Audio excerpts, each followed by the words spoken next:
Hello, नमस्कार। आज हम नेचुरोपैथी के बारे में सीखने वाले हैं। तो आज के सिक्स सेंस के सारे आयोजकों को हम प्रणाम करते हैं।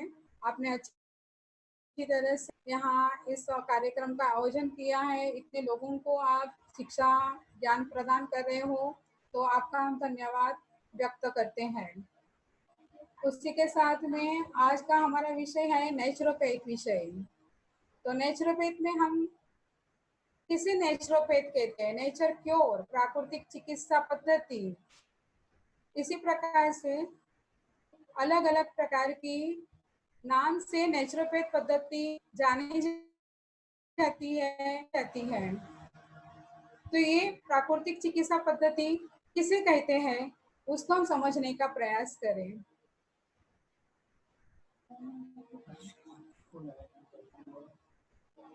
प्राकृतिक चिकित्सा पद्धति हम किसको कहते हैं, उसको समझने का हम प्रयास करें। तो ये बात को हमें ध्यान में रखना है कि मनुष्य की निर्माण किसने किया है? ईश्वर ने हमारा सभी का जीवन हमें प्रदान किया हुआ है, और यही जीवन प्रदान करने वाले ईश्वर ने मनुष्य, प्राणी, पंछी और पक्षी को बनाया है। पशु पंछी जो है वो आकाश में उड़ते हैं, कुदरती जल पीते हैं, जमीन पर सोते हैं, कच्चे फल फूल खाते हैं और अच्छा जीवन जी रहे हैं। किंतु यहाँ पर मनुष्य जो है वो, उनकी जो जीवन शैली जो है वो पूरी गलत है। प्राकृतिक चिकित्सा पद्धति जो है वो किस तरह से काम कर रही है उसको बारे में हम समझना चाहते हैं। उसके अंदर जो मनुष्य जो है वो जीवन जीता है, वो गलत तरीके से अगर जीवन जीता है, खान पान उसका गलत होता है, उसका व्यवहार अगर गलत होता है, तो उसकी जीवन शैली गलत होने के कारण उसको रोग होते हैं। ये रोग किस तरह से होते हैं? तो सारे जीवन शैली गलत होने के कारण उसके विजातीय तत्व जो है वो शरीर में इकट्ठे होने लगते हैं और उसे हम रोग कहते हैं। तो वही को दूर करने का जो कार्य है वो प्राकृतिक चिकित्सा पद्धति में पंच महाभूत तत्व के द्वारा हो।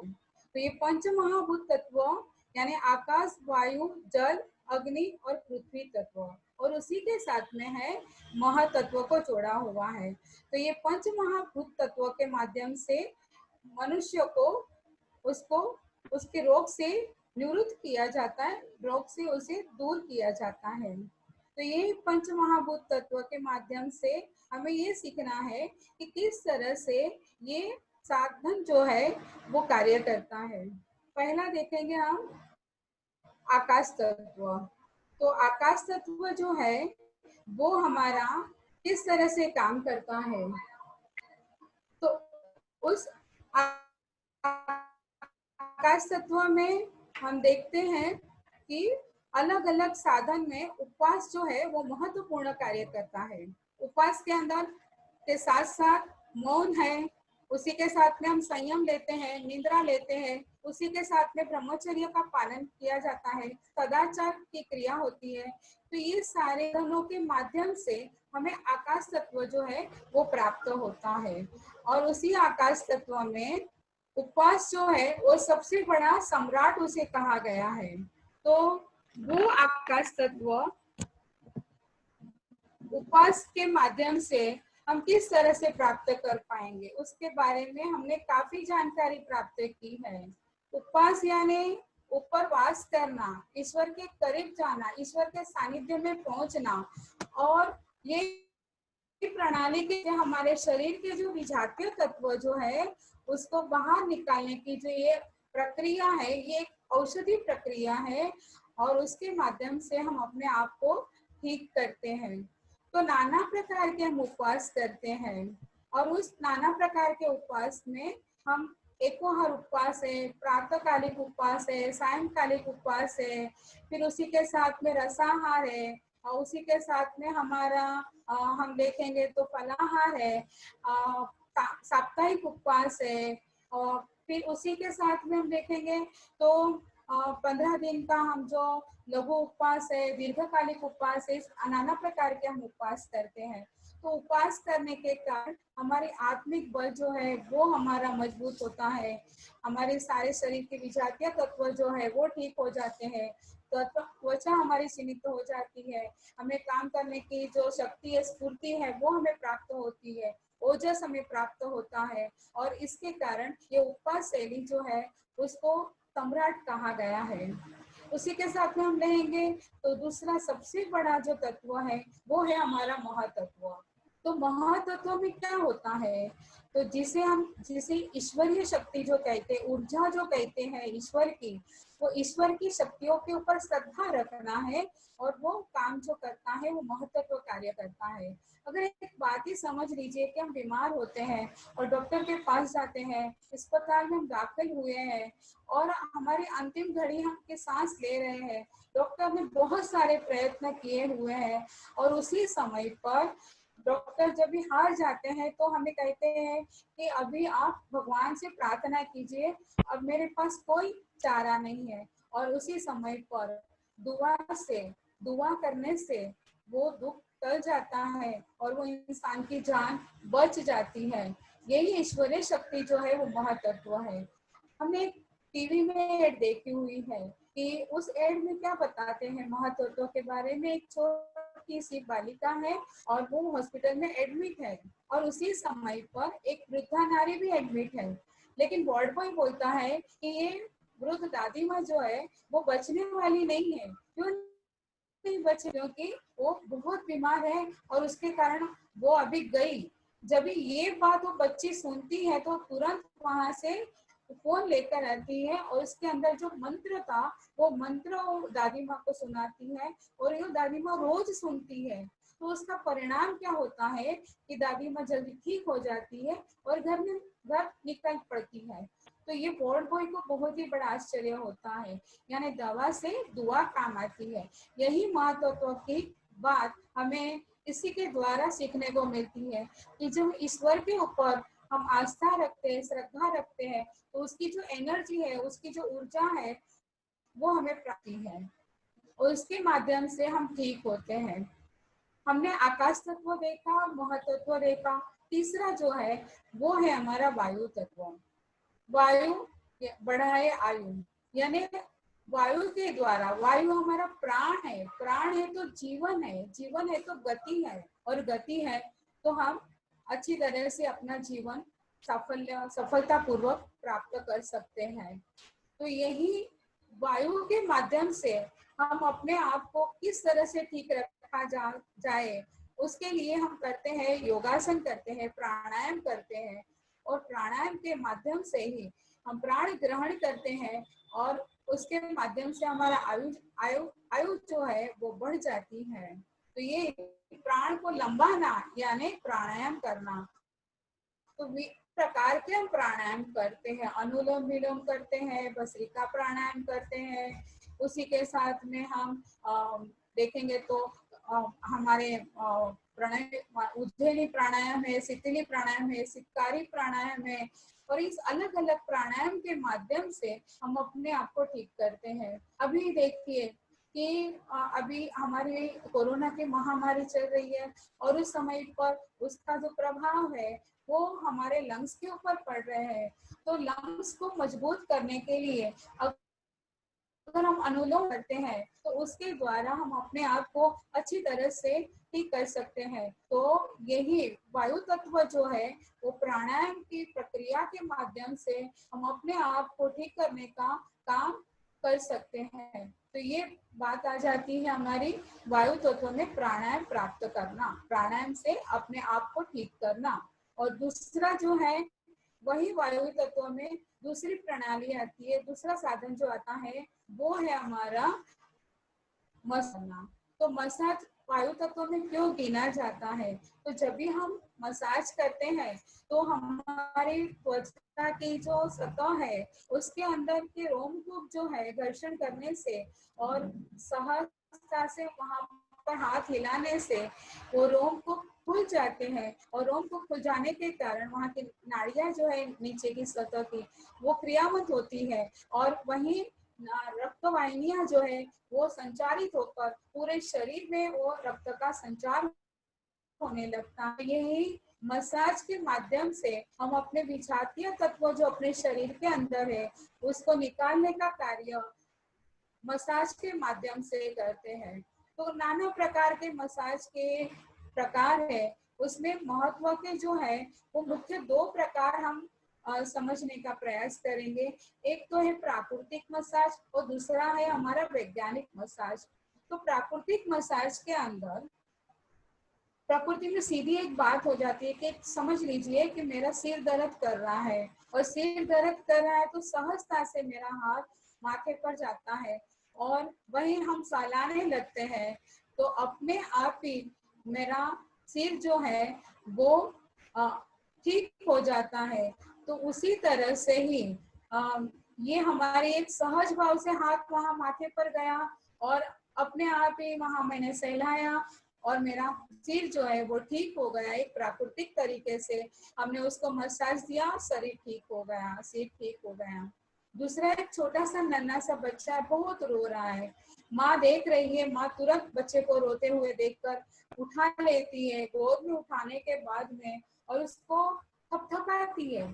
और जब भी उसको थपथपाती है तो जब भी थपकाने की थपकियां पड़ती है तो अपने आप माँ का स्पर्श होता है और थपकियां पड़ने के बाद में उसे वहां थोड़ा आधार युक्त भाव लगते हैं और बच्चा शांत हो जाता है।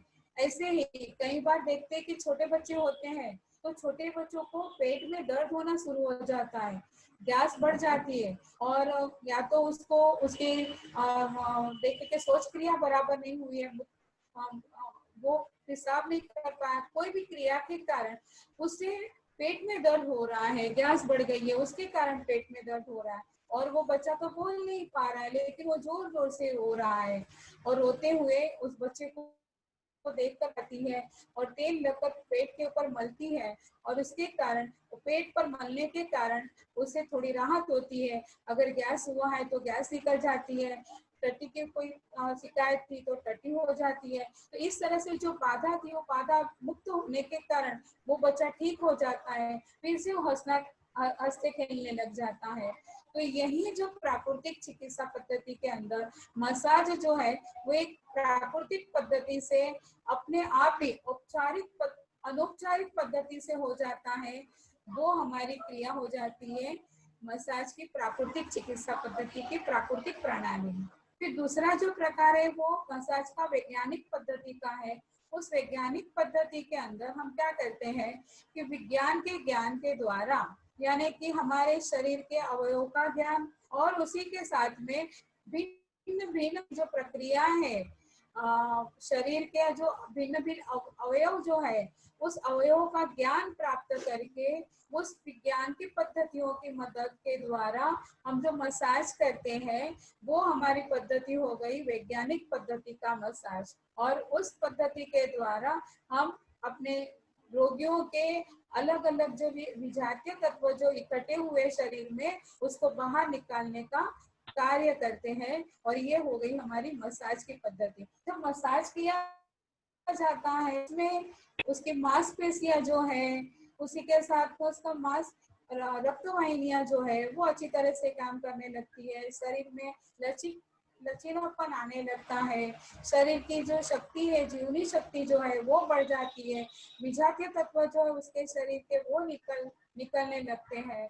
तो ये उसके कारण वो मसाज के माध्यम से हम व्यक्तियों को ठीक कर सकते हैं, उसको रोग को हम दूर कर सकते हैं। तो इसी तरह से मसाज की पद्धति प्राकृतिक चिकित्सा में मानी गई है।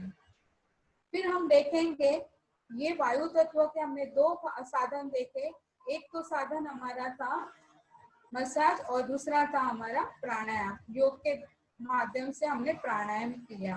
तीसरा जो हमारा प्रकार है वो है हमारा अग्नि तत्व। तो अग्नि तत्व के अंदर भी हम दो बातें ध्यान में रखेंगे। एक तो बात आती है हमारी मसाज की कि अग्नि तत्व को भी मसाज ही हम मानते हैं। जिस तरह से वायु को हम लिया है, तो वायु में जो रोमकूप खुल जाते हैं और उसके अंदर उस तरह से वायु हमें अंदर प्रवेश करती है, उसी तरह से अग्नि तत्व के अंदर जब हम घर्षण करते हैं तो वो अग्नि प्रदीप्त होता है और वहाँ के तथा की नीचे की रक्त वाहिनियां जो है, नाड़ियां जो है, वो खुल जाती है और उसके कारण उसके विजातीय तत्व जो है वो दूर हो जाते हैं। तो कई बार ऐसा होता है कि गठिया का जो रोगी है, पैरालिसिस का रोगी है, पोलियो जो जिनको हुआ है, जिसको मोटापा बढ़ गया है, ऐसे ही शरीर के कुछ दर्द हो रहे हैं, या इनके अंदर मानसिक तनाव के ग्रसित रोगी जो आ जाते हैं, हिस्टेरिया जो हुआ है, या तो दिमाग का कोई दर्द है, नर्वस सिस्टम में कोई उसमें परिणाम स्थिति आ गई है, तो ऐसी स्थितियों वाले जो लोग होते हैं उन्हें हम मसाज करते हैं। तो उस मसाज के माध्यम से वो व्यक्ति हम ठीक करने का प्रयास करते हैं। उसी के साथ में छोटे बच्चे से लेकर वृद्ध तक को मसाज किया जाता है और जो गर्भवती महिला है उसको भी मसाज दिया जाता है। लेकिन गर्भवती महिला के लिए जो मसाज की प्रक्रिया होती है उसमें बहुत ही सावधानी बरतनी होती है कि जब वो उसे मसाज देते हैं तो उसे पेट के बल पर सुलाया नहीं जाता, उसको सीधा बैठाकर उसको मसाज देना होता है। उस गर्भवती महिला को रीढ़ की हड्डी में या तो कमर में दर्द रहता है तो उसको बैठकर अगर मसाज देते हैं तो उसको थोड़ा सा राहत प्राप्त होती है।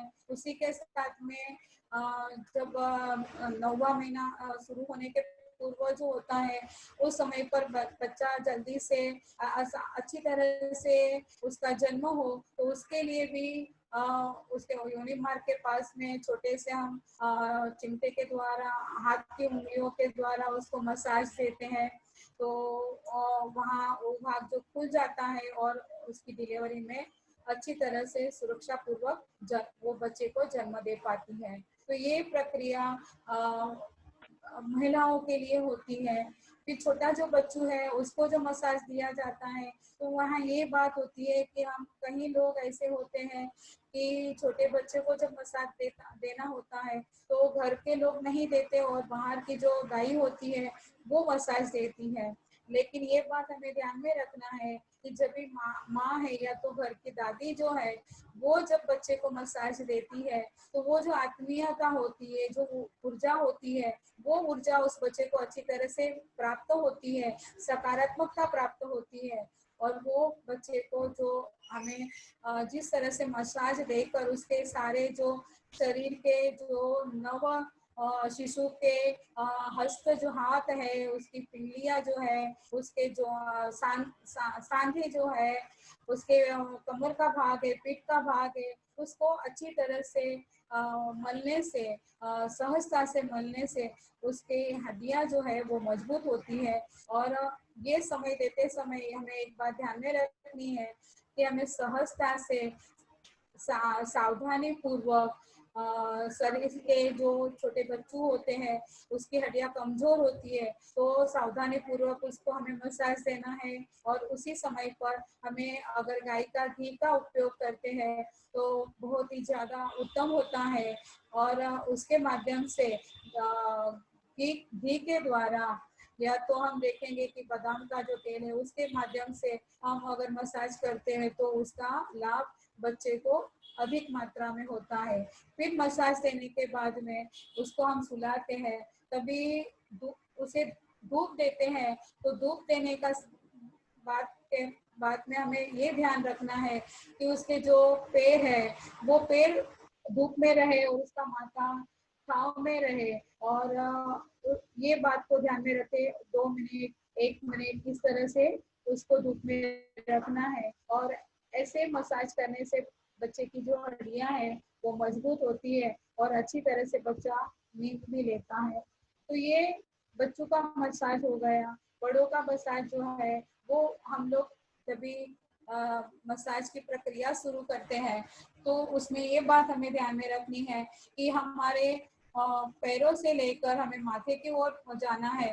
तो ये जो मसाज की प्रक्रिया का मुख्य उद्देश्य ये होता है कि जब भी पैरों से हम धीरे धीरे ऊपर धड़ के ऊपर जाते हैं तो शिराएं जो है वो अशुद्ध रक्त की होती है, तो वो अशुद्ध रक्त की ओर तेजी से हृदय की ओर पहुंचाने के कारण ये सिद्धांतों को ध्यान में रखने के कारण हम यही बात ध्यान में रखते हैं कि हम पैरों से मसाज करते करते ऊपर की ओर पहुंचते हैं, जिससे अशुद्ध जो रक्त है हृदय की ओर पहुंचे। लेकिन जब भी कई बार हम जैसे हिस्टीरिया हो गया है, दिमाग का प्रॉब्लम है, चर्मों का प्रॉब्लम है, मोटापा का प्रॉब्लम है, बीपी का प्रॉब्लम है, तो उसको हम ठंडी मसाज देते हैं। ठंडी मसाज में क्या करते हैं, हम ऊपर से लेकर नीचे की ओर जाते हैं, यानी धमनी को प्रवाह को तेज बनाने का कार्य करते हैं। तो इस तरह से मसाज में ये बात ध्यान में रखनी है। लेकिन मसाज जब हम देते हैं तो करना क्या होता है, किस तरह से हम मसाज की बातों पर उसे सावधानी पूर्वक मसाज दे पाए। तो जो मसाज देने वाला होता है वो और मसाज का जो कमरा है वो हमें बहुत ही ध्यान पूर्वक उसके बारे में ध्यान रखना बहुत जरूरी होता है। तो मसाज का जो कमरा है वो उसमें हवा के आवन जावन रहे, टेबल जो है वो साफ सुथरा हो, उसके ऊपर चादर बिछाई हो, और जो मसाज देने वाला होता है वो सकारात्मक सोच का हो, उसके अंदर जो ऊर्जा है वो सकारात्मक ऊर्जा हो। उसे ये ध्यान में नहीं रखना है कि भाई मैं उसे अपने एक पैसा कमाने के जरिए से मसाज नहीं देना है, यहाँ ये देना है कि पेशेंट है, दर्दी है, तो उसे मैं ठीक करना चाहता हूँ। तो अगर सकारात्मक सोच के साथ में अगर वो मसाज देता है, क्योंकि ये जो मसाज देने की प्रक्रिया है वो स्पर्श की प्रक्रिया है, और स्पर्श जब भी करते हैं तो हमारी ऊर्जा जो है सकारात्मक होगी, तो उसके अंदर वो ऊर्जा सकारात्मक भाव से अंदर प्रवेश करेगी और वो अच्छी तरह से व्यक्ति जो है, रोगी जो है, उसको परिणाम प्राप्त होता है और वो ठीक होता है। तो ये बात हमें ध्यान में रखनी है कि मसाज देने वाला जो व्यक्ति है वो कैसा हो, और मसाज लेने वाला जो है वो भी, उसके भी भाव सकारात्मक हो। ये दोनों का अगर तालमेल एक बनता है तो मसाज की प्रक्रिया जो है वो सफल रूप से सफल हो सकती है, साध्य हो सकती है। तो ये मसाज की प्रक्रिया के बाद हम देखेंगे अग्नि तत्व के अंदर, अग्नि तत्व जो है वो सबसे श्रेष्ठ रूप में हमें सूर्य के माध्यम से मिलता है।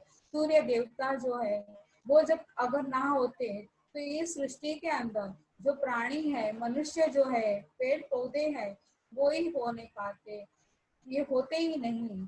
तो ये सूर्य देवता के कारण ये जीवती सृष्टि है, और इसको वंदन करना, उसको प्रणाम करना, ये इस देवता की सुबह को जब हम उठते हैं तो उसको किस तरह से ग्रहण करना चाहिए।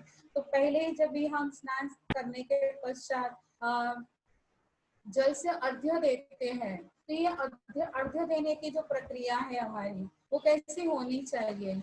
तो जैसे हाथ ऊंचा किया, हमारा हाथ में लोटा है और पानी लेकर हम अर्घ्य दे रहे हैं, तो उसकी जो धारा गिरती है वो जो धारा एकदम एक धार में वो जब भी गिरती है और उसमें से हमारी आंखों से निकलने वाली जो सूर्य की रोशनी हमारी आंखों में आती है, और वो जो ऊर्जा हमें मिलती है वो उससे हमारी नेत्र ज्योति बढ़ जाती है, प्रखर तेजस्विता बढ़ जाती है और हमें ओजस प्राप्त होता है।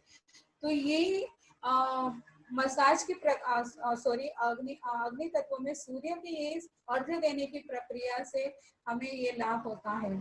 तो यही सूर्य जो देवता है उसकी ऊर्जा जो है वो अलग अलग रोग के लिए भी हम उसको अलग अलग तरीके से उसका हम उपयोग कर सकते हैं। तो उसे हम कहते हैं धूप स्नान। तो सुबह की जो कोमल किरणें होती हैं वो कोमल किरणें सूर्य की धूप प्राप्त करने के लिए शरीर के लिए बहुत ही उपयुक्त होती है, कि जिसके माध्यम से हमारा शरीर जो है वो सुदृढ़ बनता है। तो यहाँ लुई कुनी का जो है धूप स्नान वो बहुत ही महत्वपूर्ण माना गया है।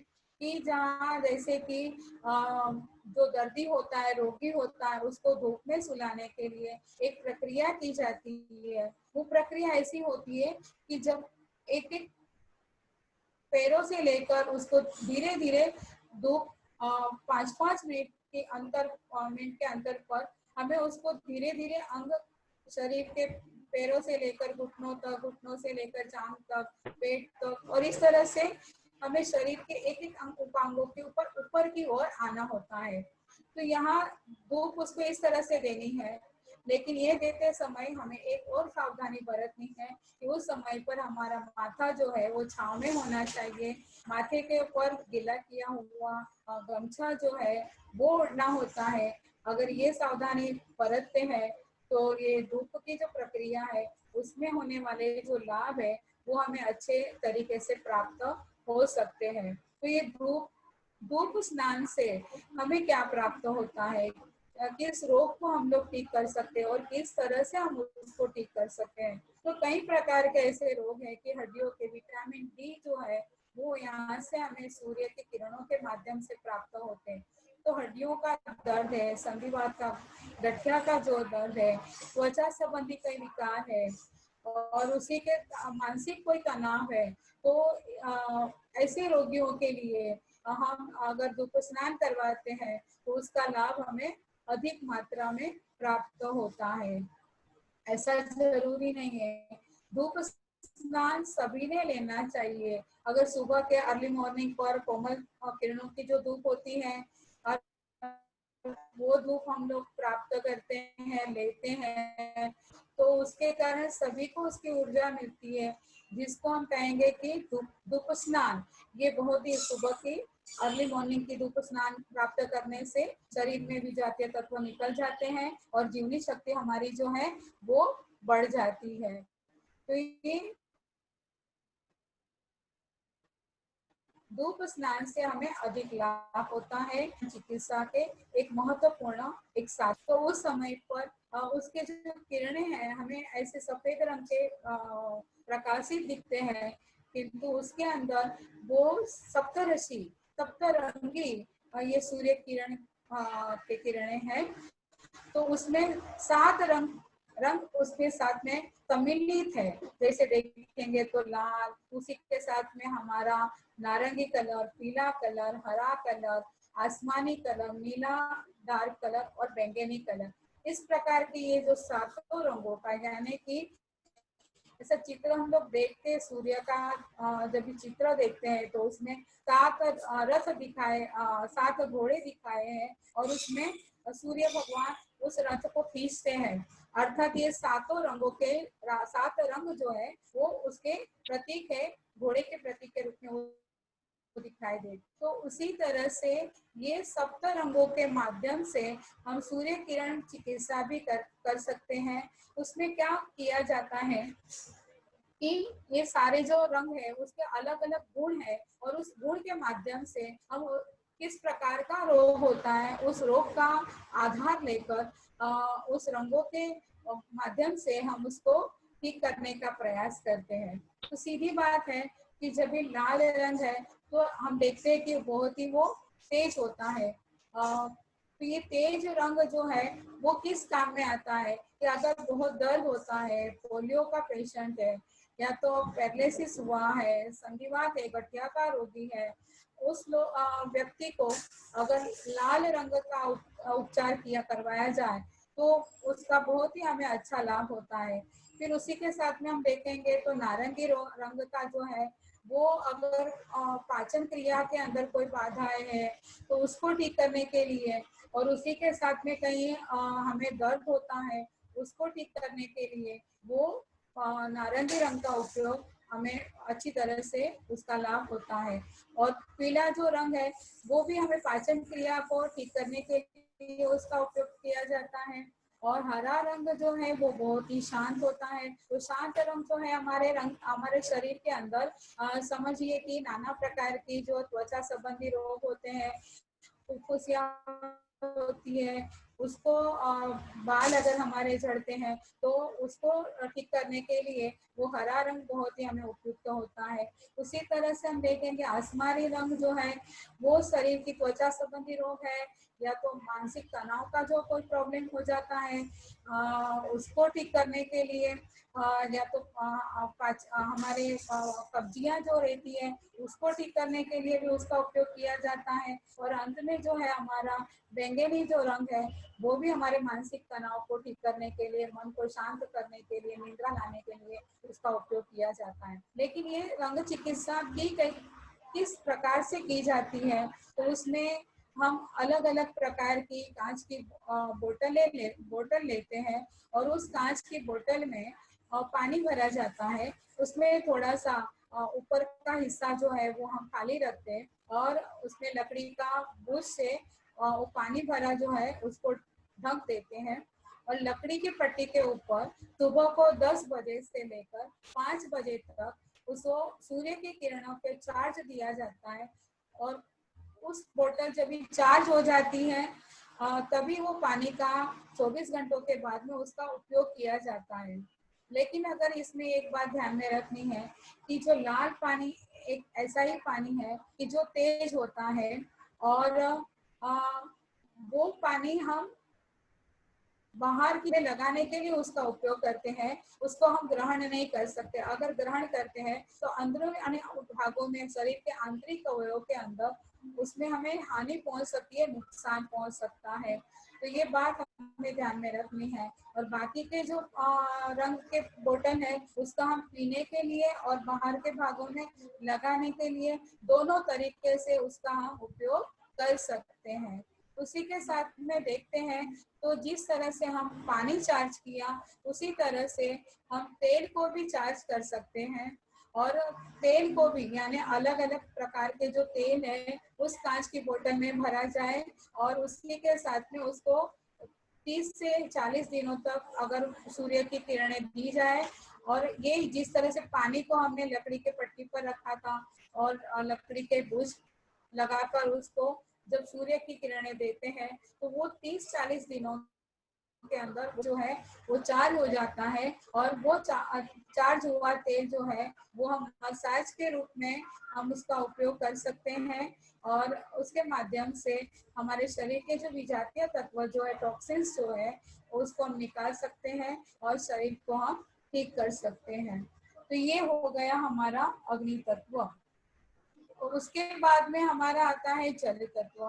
तो जल तत्व की जो चिकित्सा पद्धति है वो किस प्रकार की होती है। तो जल जो है वो हमारा जीवन है और ये जीवन देने वाला जल हमें ऊर्जा का स्रोत है। पानी जीवन का एक महत्वपूर्ण एक धारा है। जैसे कहेंगे कि गंगा का जो पानी है उस गंगा के पानी के अंदर कितनी ऊर्जा होती है कि वो कभी भी मलिन नहीं होता है। लेकिन यही अगर हमारे घर में आने वाला जो पानी है वो पानी जब हम पीते हैं तो उस पानी को किस तरह से पिया जाए, कितना पीना चाहिए, कब पीना चाहिए, उसके पीने की पद्धतियां किस प्रकार की है उसके ऊपर हमें ध्यान देना बहुत ही जरूरी है। यानी पहली बात आ जाती है कि जलपान करना, यानी सुबह को अर्ली मॉर्निंग हम उषा पान करते हैं।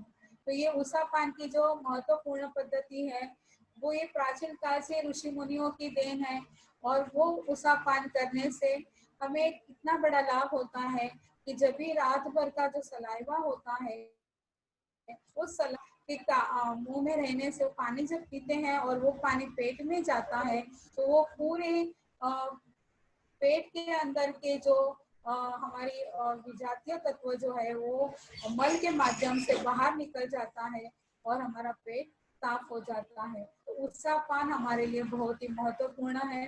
तो यानी जल की चिकित्सा के अंदर हम दो प्रकार से हम जल चिकित्सा लेते हैं। एक तो है ग्रहण करना है और दूसरा है कि बाहर की ओर हमें लेना है, यानी आंतरिक शरीर के अंदर ग्रहण करना और शरीर के बाह्य अंगों के ऊपर उसका उपचार करना। ये दो तरीके से हम जल चिकित्सा करते हैं। तो पहला जो हमने अभी देखा कि उषा पान जो है वो एक ग्रहण करने की प्रक्रिया हो गई। उसी के साथ में सुबह को हम कुंजल क्रिया करते हैं, यानी वमन करते हैं। जब पित्त का प्रकोप बढ़ जाता है और एसिडिटी बढ़ जाती है तो हम वमन करते हैं। और उसी के साथ में हम देखते हैं कि जल नेति करते हैं। अगर कहीं भी साइनस का प्रॉब्लम है, हड्डी पड़ गई है, सर्दी का कोई प्रॉब्लम है, माइग्रेन हो गया है, तो ऐसी कोई नाना प्रकार की प्रक्रियाओं के लिए उसे ठीक करने के लिए हम जलनेति करते हैं। उसी के साथ में हम नेत्र ज्योति भी करते हैं, आंखों को भी धोते हैं। तो ये भी क्रिया हम सुबह को नेत्र ज्योति करने के लिए प्रयत्न करते हैं। तो ये सुबह की ये प्रक्रिया के पश्चात एनिमा जो है वो एक हमारा महत्वपूर्ण ये जल चिकित्सा के अंदर महत्वपूर्ण साधन माना गया है।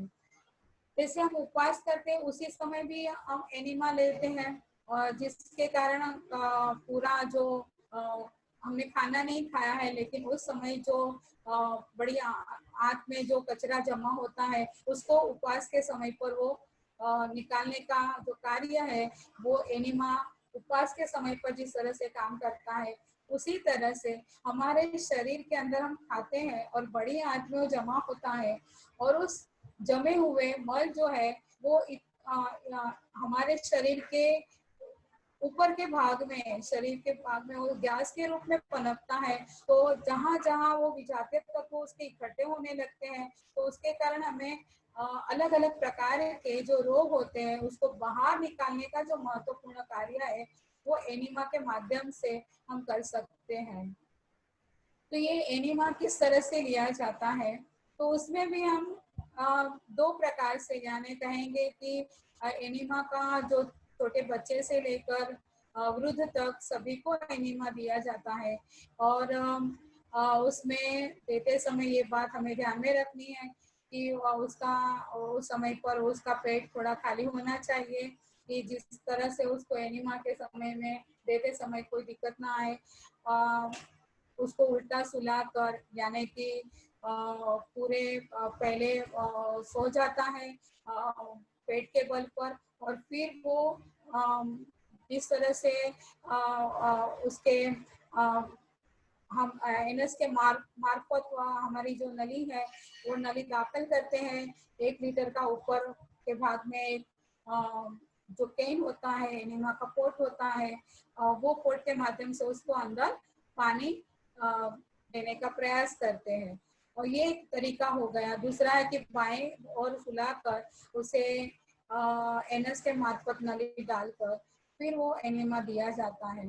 तो ये एक पद्धति हो गई एनिमा किस प्रकार से देना है।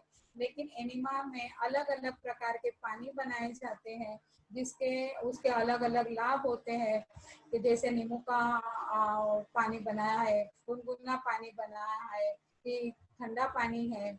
उसी के साथ में कई बार अलग अलग औषधियों का, जैसे कि एरेंडल तेल है, उसका उपयोग किया जाता है। नीम का पत्तियों को उबाल कर वो एनिमा का देने का प्रयास किया जाता है।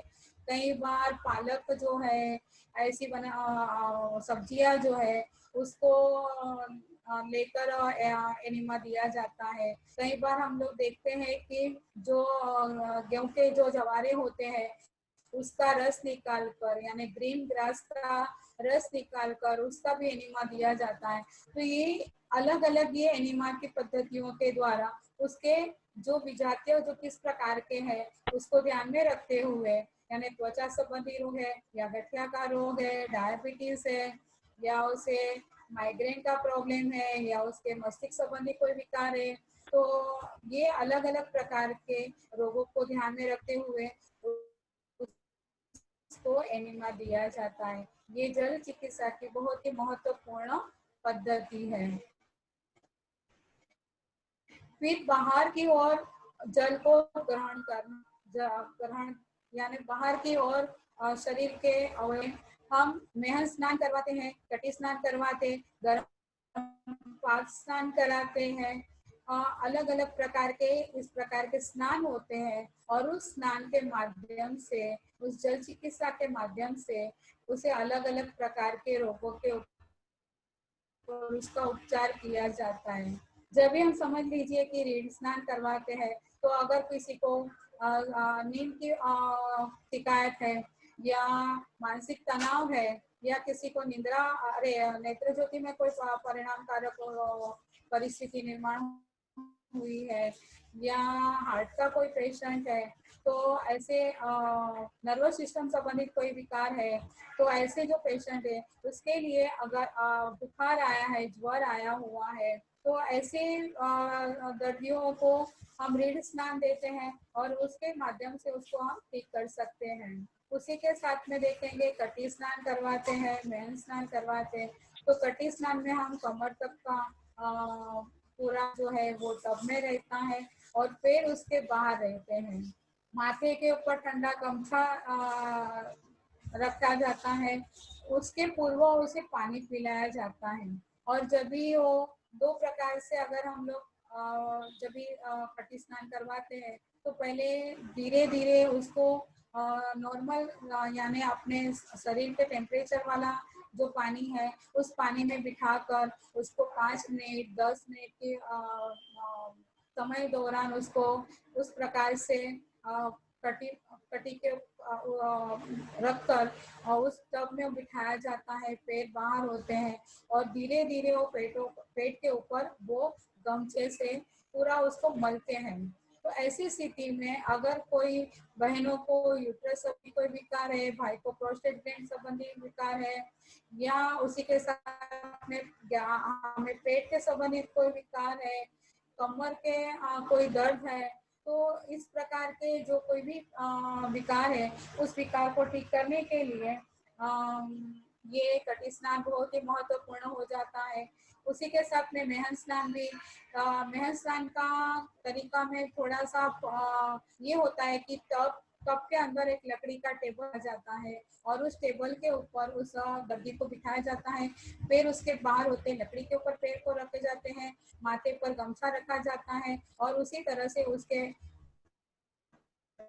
जो हम जेनिया का भाग है या योनि का जो मार्ग है उसी भाग के ऊपर जनेंद्रिय के ऊपर वहाँ मलते हैं, तो वहाँ उसी तरह से उसको मेहन स्नान दिया जाता है। तो ये इस प्रकार के अलग अलग प्रकार के जो स्नान है, गर्म पाद स्नान जो है उसके अंदर गर्म ठंडा से पानी में रखा जाता है, फिर पहले गर्म रखा ठंडा रखा, उस तरह से गर्म अल्टरनेट पानी में गर्म ठंडे पानी में रखकर उसको सेक दिया जाता है गर्म पानी का। और इस तरह से अलग अलग ये जो जल चिकित्सा के अंदर अलग अलग स्नान के माध्यम से हम उसे ऊर्जावान और सुदृढ़ बना सकते हैं।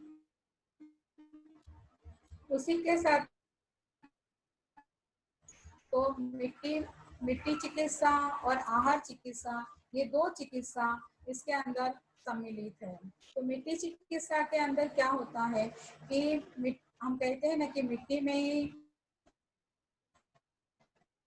रहना है, मिट्टी में ही सोना है, मिट्टी ही ओढ़ना है और मिट्टी में ही जाना है। तो ये ओढ़ना है, उसके अंदर के जो मिनरल्स है उसके माध्यम से हमारे शरीर को अलग अलग प्रकार के जो समझ लीजिए दुर्गंध नाशक होने के कारण दुर्गंध को दूर करने का कार्य करती है, इसको शोषित करती है, हमारे रोग प्रतिकार शक्ति को बढ़ाने का काम करती है। जिस तरह से किसी को सूजन वगैरह ऐसी कोई व्याधि आई है, मानसिक तनाव आया है, त्वचा संबंधी कोई विकार आया है, तो उसको ठीक करने के लिए अलग अलग तरीके से मिट्टी चिकित्सा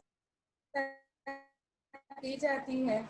और उस मिट्टी चिकित्सा में एक बात हमें सावधानी पूर्वक ये ध्यान में रखनी है कि जब मिट्टी चिकित्सा हम देते हैं तो मिट्टी किस प्रकार की होनी चाहिए, उसके पूर्व हमें क्या क्या तैयारी करनी चाहिए, ये बात हमें बहुत ही हमारे लिए महत्वपूर्ण होती है। तो मिट्टी हम देखते हैं तो काली होती है, पीली होती है, मुल्तानी मिट्टी होती है और लाल मिट्टी होती है। और तो ये सारी अलग अलग प्रकार की जो मिट्टी है उसमें सबसे ज्यादा जो मिट्टी है वो हम काली मिट्टी को ज्यादा अधिक अच्छी समझते हैं और उसका उपयोग किया जाता है। कई जगह पर अगर समझ लीजिए कि काली मिट्टी नहीं मिलती है, तो वहाँ जो प्रदेश है उस प्रदेश की जो मिट्टी मिलती है और वो मिट्टी का उपयोग हम करते हैं। तो मिट्टी कहाँ से लेनी होती है, तो 2.5 फुट का जो गड्ढा किया जाता है और उसमें से निकाली हुई जो मिट्टी है उस मिट्टी को पहले साफ करके उसको छान कर उसको धूप दी जाती है और उसको फिर 24 घंटे तक भिगोया जाता है और जब वो मुलायम हो जाती है तब उस मिट्टी का हम प्रयोग करते हैं। तो ये मिट्टी का जो हम प्रयोग करते हैं वो किस तरह से अलग अलग अपने उपचार के अंदर कैसे करेंगे उसको हम समझते हैं। अगर पेट के ऊपर कोई विकार है, पेड़ों में विकार है या पेनक्रियास संबंधित कोई विकार है, पाचन क्रिया संबंधित विकार है या तो हमें पेट के ऊपर मिट्टी रखनी है। तो बड़ा हमारा जो 10 बाय 20 का जिस प्रकार का एक कपड़े के ऊपर उसमें इस प्रकार की प्लेट बनाई जाती है कि उसमें आधा इंच जितनी मिट्टी डालकर उसको पेट के ऊपर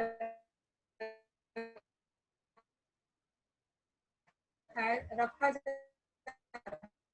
है। तो आधा घंटा करीबन हम लोग उसको उपचार के लिए शरीर का पंकज स्नान करवाया जाता है और इस तरह से पूरे पूरे शरीर का जब पंकज स्नान करते हैं तो माथे से लेकर पैरों तक शरीर पर मिट्टी लगाई जाती है। ये उपचार पद्धति बहुत ही उत्तम है कि जिससे पूरे शरीर के जो विजातीय तत्व जो है वो मिट्टी खींच लेती है और उसके कारण शरीर हमारा निरोगी बन जाता है और शरीर विजातीय तत्वों से मुक्त हो जाता है।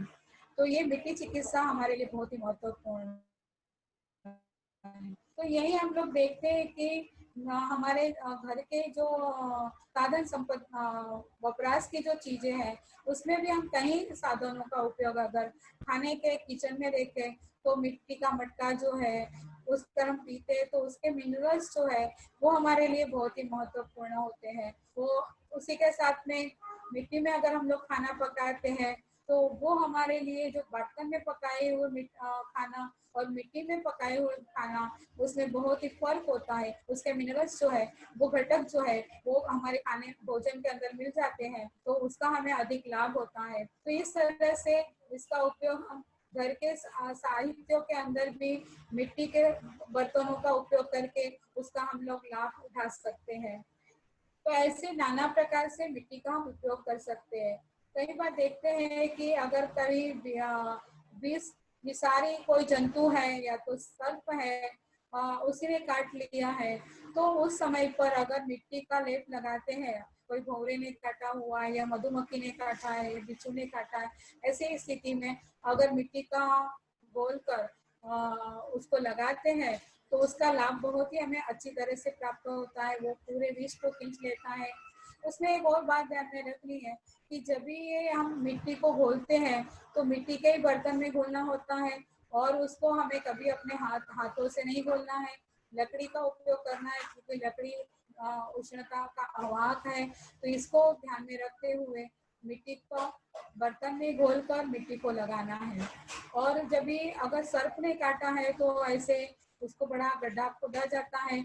हमारे जो गुरु है डॉक्टर नवीन चंद्र शाह ने एक बार औरंगाबाद में एक ऐसा ही किसी सर्प ने काटा था एक व्यक्ति को, पूरा गड्ढा खोदा गया था और उसमें उस व्यक्ति को पूरे इस गड्ढे का अंदर रख डालकर उसके ऊपर मिट्टी डाली गई और केवल उसका माथे का ही जो हिस्सा है वो खुला रखा और आधे घंटे के बाद में उसको बाहर निकाला गया और वो व्यक्ति स्वस्थ हो गया। तो ऐसे ये मिट्टी जो है वो एक चमत्कारिक ऊर्जावान शक्ति है और वही हमारे लिए औषधि का कार्य करती है। तो ये मिट्टी के माध्यम से हम अपने आप को ठीक कर सकते। और उसी के साथ पृथ्वी तत्व के अंदर दूसरा जो साधन है वो है हमारा जैसे आहार। तो आहार ही हमारा, जिस तरह से हमने कहा कि जल हमारा जीवन है तो आहार हमारा आधार है। तो ये आहार किस तरह से हमें ग्रहण करना है, कैसा ग्रहण करना है, कब ग्रहण करना है, ये बात को हमें समझ लेना बहुत ही जरूरी है।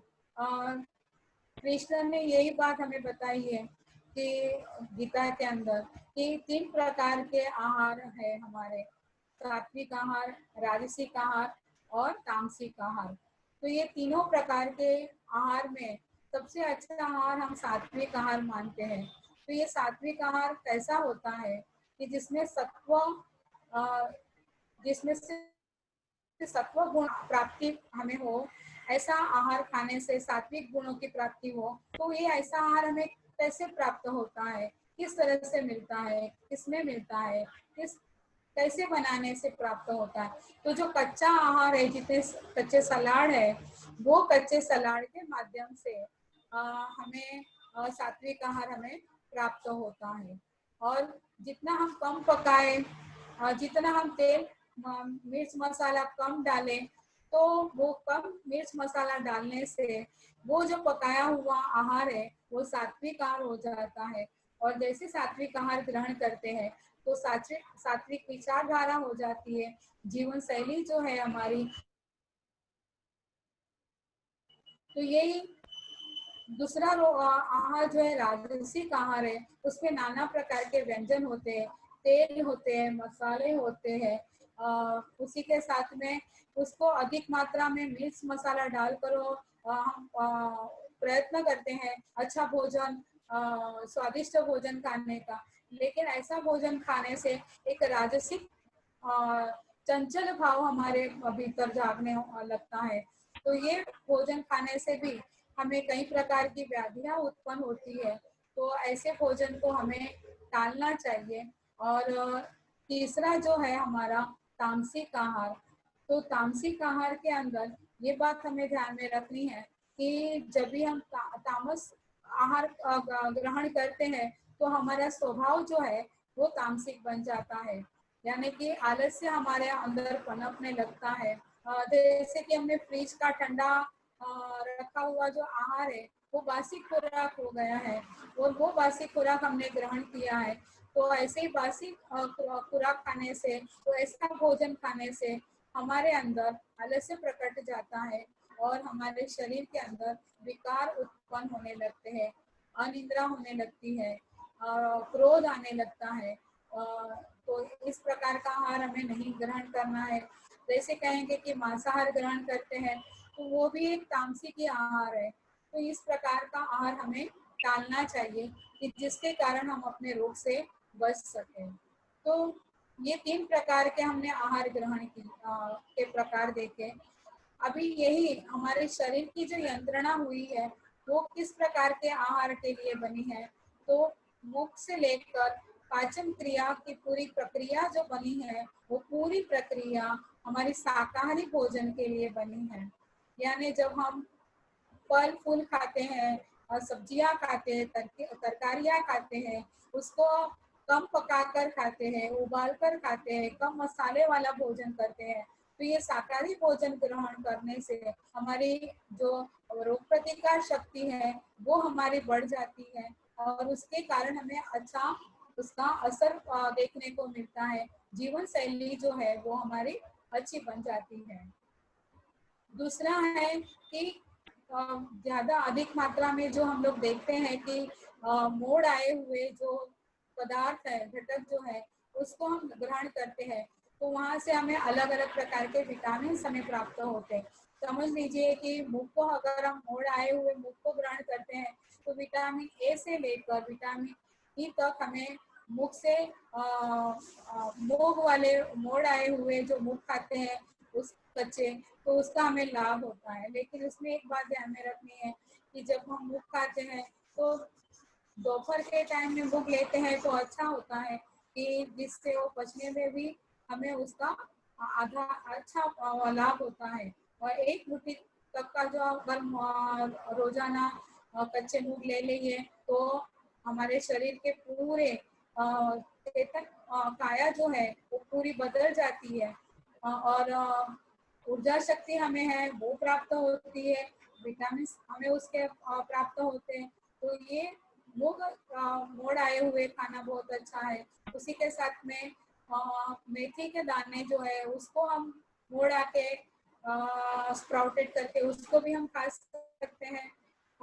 उसी के साथ में हम देखेंगे कि काले चने हैं, ग्रीन चने जिसको उसको भी हम स्प्राउटेड करके खा सकते हैं। तिल जो है उसको स्प्राउटेड करके खा सकते हैं। फिर उसी के साथ में गेहूं है, गेहूं के दाना है, अगर उसको भी अगर स्प्राउटेड किया गया जाए और उसको थोड़ा सा भाप दी जाए तो ये स्प्राउटेड वाले गेहूं जो है वो भी हमारे लिए उपयुक्त हो जाते हैं। तो इस तरह से ये स्प्राउटेड अनाज कडधान्य जो है उसमें ये सारे अगर घटक कडधान्य लेते हैं तो उसका लाभ हमें अच्छा मिलता है।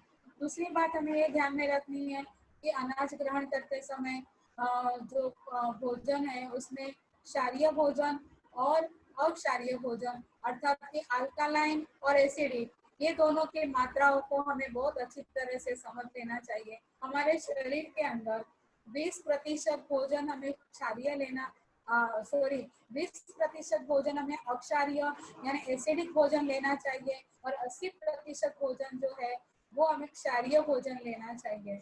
तो क्षारीय भोजन के अंदर कौन कौन सी चीजें आ सकती है, तो जितनी सारी सब्जियां हैं, फल है, उसी के साथ में गुड़ है, धारोष्ण दूध है और ये गाय का घी जो है वो सारी चीजें जो है नारियल जो है वो सारा क्षारीय भोजन होता है। और अक्षारीय भोजन के अंदर क्या कौन सी चीज आएगी, तो उसके अंदर जितना हम मांसाहारी भोजन ग्रहण करते हैं, अनाज ग्रहण करते हैं, दालें होती हैं, मिर्च मसाला होता है, कॉफी होती है, चाय कॉफी वगैरह जो होती है वो सारी चीजें अक्षारीय भोजन में सम्मिलित है।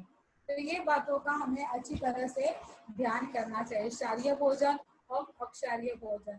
इस तरह से ये पंच महाभूतों में हम ये बातें हमने समझने का प्रयास किया कि ये प्रणाली माध्यम से अपने आप को किस तरह से ठीक करें और उपचार करें। ये प्राकृतिक चिकित्सा पद्धति के उपचार प्रणाली थी।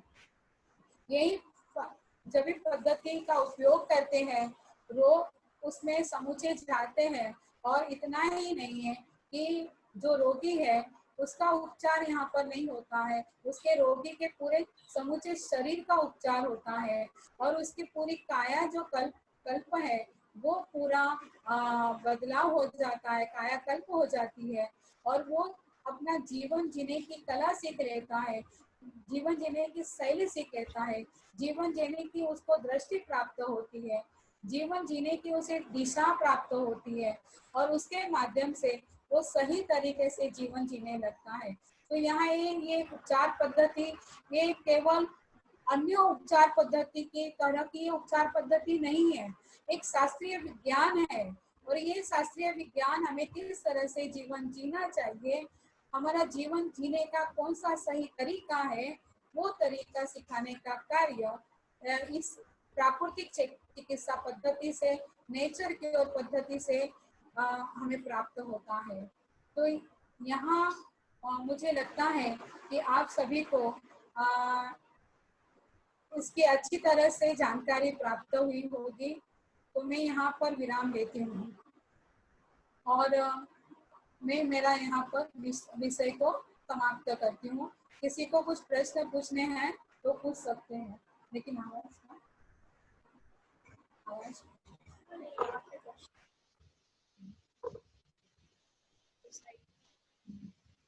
प्रश्न किसी को पूछना है तो पूछ सकते हैं।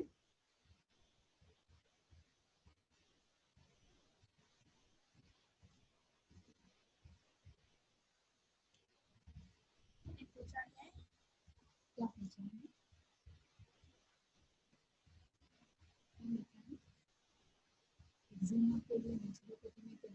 एक्जिमा के लिए नेचुरोपैथी में क्या उपचार है, तो ये त्वचा संबंधी रोग है तो उसके लिए अगर हम उसको हम मसाज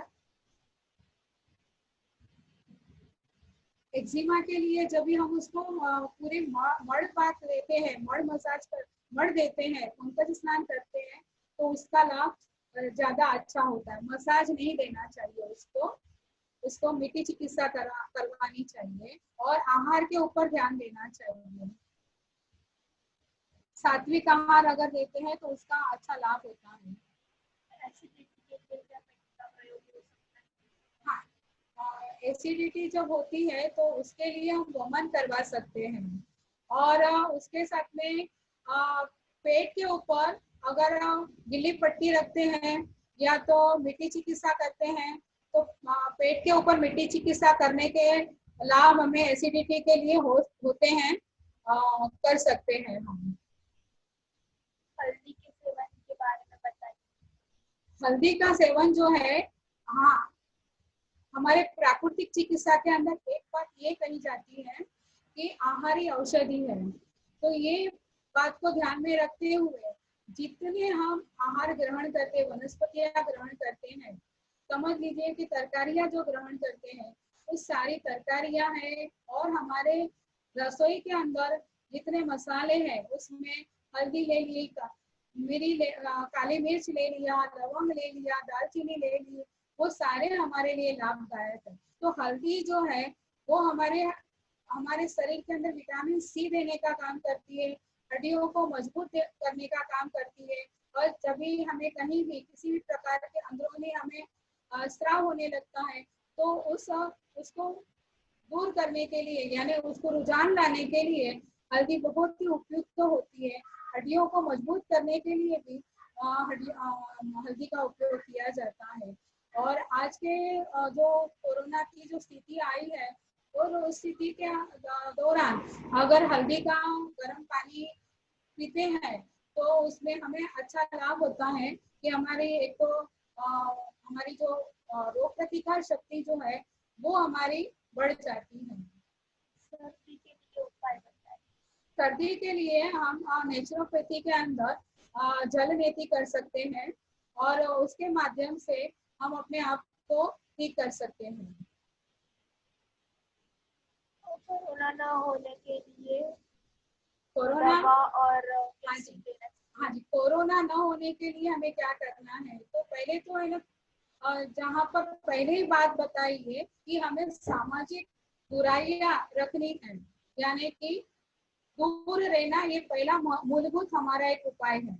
दूसरा उपाय है कि ये जो वायरस जो है वो अप्राकृतिक है, तो जब जितने एरिया में वो फैलता है, जब भी किसी ने खांसा है या किसी ने छींक ली है तो 1 मीटर की दूरी तक वो फैलता है और वो उसकी जो समय मर्यादा जो है जो बताई है कि 1 घंटे तक वो आधे घंटे तक के वहां पर वो जीवाणु रहते हैं, वो तो अगर वहां से हम गुजरते हैं तो उस समय पर हमें होने के चांसेस होते हैं। तो ये बात ध्यान में रखनी है कि जैसे हम कहीं बाहर गए हुए हैं तो पहले ही घर में पहुंचने के बाद हमारे जो अंगवस्त्र है उसको हमें धोने के लिए डाल देना है। दूसरी बात, हमें गर्म पानी से स्नान कर लेना है। तीसरी बात हमें ये करना है कि गर्म पानी के गरारे करने, नमक डाले हुए, अगर ये ध्यान में रखते हैं तो उसका फायदा होता है। और जितना हो सके उतना सामाजिक दूरियां बनाकर रहे तो वो हमारे लिए बहुत ही महत्वपूर्ण है।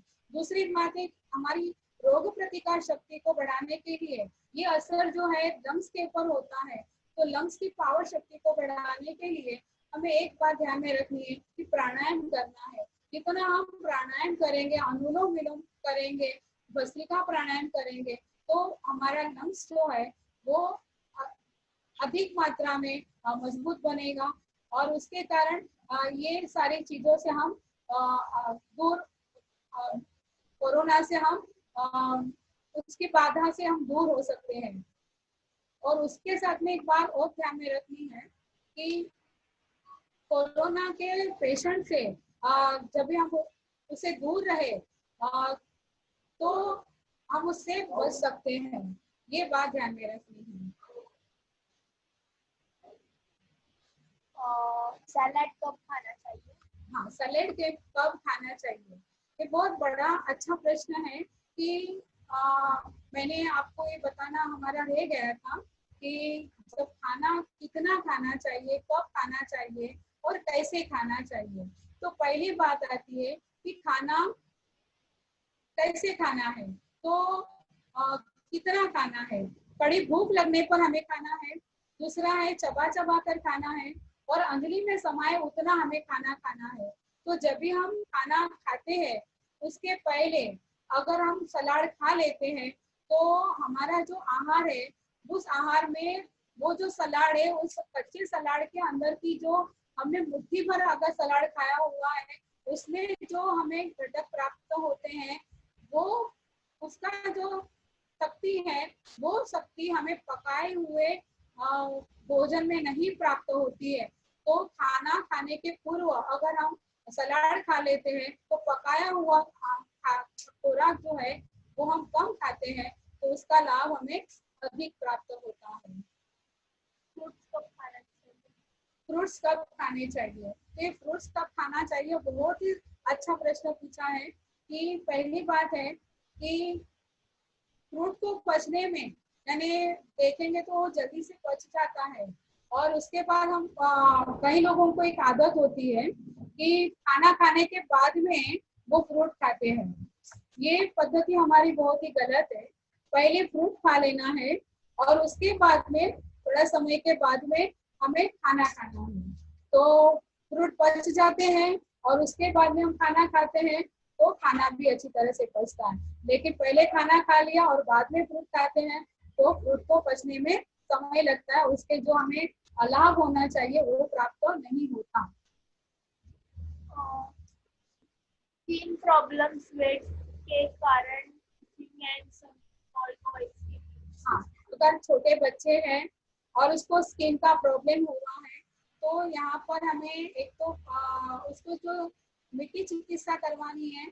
मिट्टी चिकित्सा के पूर्व हमें प्राकृतिक चिकित्सा में 3 प्रक्रिया बताई गई है जिसको कहते हैं शोधक, शामक और पूरक। तो शोधक की क्रिया शुद्धिकरण की क्रिया है, शामक क्रिया जो है उसके द्वारा हमें आराम प्राप्त होता है, और पूरक की क्रिया के द्वारा पोषक तत्व प्राप्त होते हैं। तो अगर छोटे बच्चों को अगर स्किन प्रॉब्लम हुआ है तो शोधक की प्रक्रिया के द्वारा यानी कि विजातीय तत्वों को बाहर निकालने के लिए पूर्ववत हम उसको एनिमा दे देंगे। एनिमा देने के पश्चात उसे हम जल चिकित्सा के अंदर कड़ू नीम के जो पौधे पत्तियां जो है उसके द्वारा उसको स्नान कराएंगे।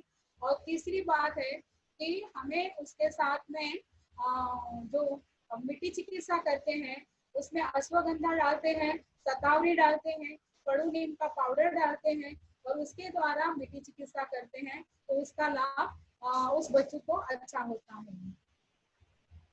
डायबिटीज के पेशेंट को रात को सोने से पहले मिल्क पिया तो चलेगा? क्या पिया तो? हाँ, डायबिटीज का पेशेंट है अगर उसने दूध पिया तो चलेगा क्या? तो मैं यहाँ तो पहली बात ये कहती हूँ कि मिल्क पीना रात को मिल्क पीना चाहिए, लेकिन आज की हालात को देखकर मैं ये कहना चाहती हूँ कि दूध हमें नहीं पीना चाहिए। अगर हम लोग जितना हो सके उसको दूध को टालना है, और कारण आज जो दूध प्राप्त होता है वो कितना सही है उसका हमें पता नहीं है। तो डायबिटीज वाले तो पेशेंट ना पिए तो ही बहुत अच्छा है। टेलीफोन पे किसको कुछ हुआ है तो उसको पेन हो रहा है, उस जगह पर जब भी पेन हुआ है तो वहां पर उसको मसाज करना है और उसी के साथ में उसको सेक देना है।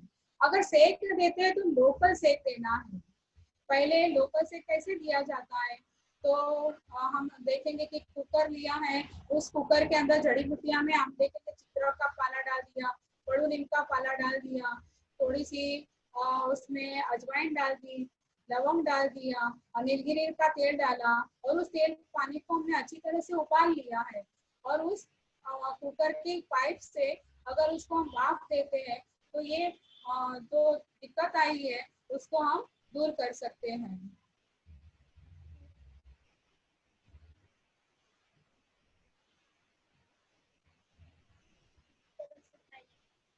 आपने अच्छी काफी प्रश्न जो आपने दिए थे उसको मैंने सुलझाने का प्रयास किया है। और ये प्राकृतिक चिकित्सा पद्धति जो है वो एक हमें नया जीवन प्रदान करती है, जीवन जीना सिखाती है। तो मैं आप सभी को अनुरोध करती हूँ कि आपने मेरा सुना, और धन्यवाद वी कुमार जी को और अशोक जी को देती हूँ कि आपने मुझे यहाँ इस समय दिया, और मैं यहाँ पर समय पर पहुँच नहीं पाई, तो उसके लिए भी मैं आपके सबके क्षमा चाहती हूँ। और कुछ प्रॉब्लम्स आ गए थे और उसके कारण हम आपके समय पर पहुँच नहीं पाए, तो हम क्षमा चाहते हैं और धन्यवाद देते हुए यहाँ पर हम विराम लेते हैं। अपने कुछ सुनाई नहीं दे रहा है।